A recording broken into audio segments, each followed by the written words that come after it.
Europe Matin. 8h54, Maxime Switek. Bonjour Philippe Vandel. Bonjour Maxime Switek. L'infomédia avec vous. La guerre contre les robots, et c'est pas de la science-fiction. Avant-hier, Twitter a publié de nouvelles règles pour lutter contre les bots, les comptes robotisés. Suivant les estimations, c'est 5 à 10% des comptes Twitter qui sont automatisés, c'est-à-dire sans personne derrière, sinon des ordinateurs qui tweetent tout seuls. Donc au minimum 70 millions de comptes sur 300, 330, 350 millions de comptes en vrai.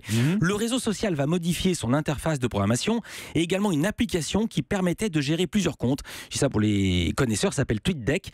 Techniquement, elle sera en quelque sorte bloquée. En plus, il est désormais interdit de publier des contenus identiques ou presque similaires à partir de plusieurs comptes.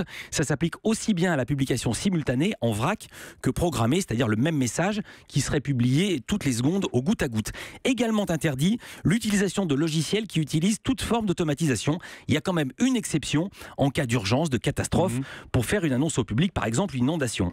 Alors ce qui a déclenché cette mesure de Twitter, ce sont les révélations de l'enquête américaine sur une éventuelle intervention russe dans l'élection américaine.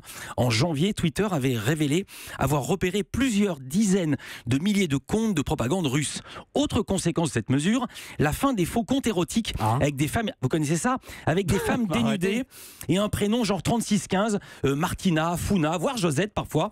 Sur la photo de profil, on voit une jeune femme dénudée en maillot de bain quand elle a un maillot, et si le prénom change, c'est souvent la même photo. En fait, ces programmes sont gérés par des robots, donc en mode automatique, et si on clique dessus, ils invitent à se connecter à un faux site de rencontre et le plus souvent à un site pornographique payant.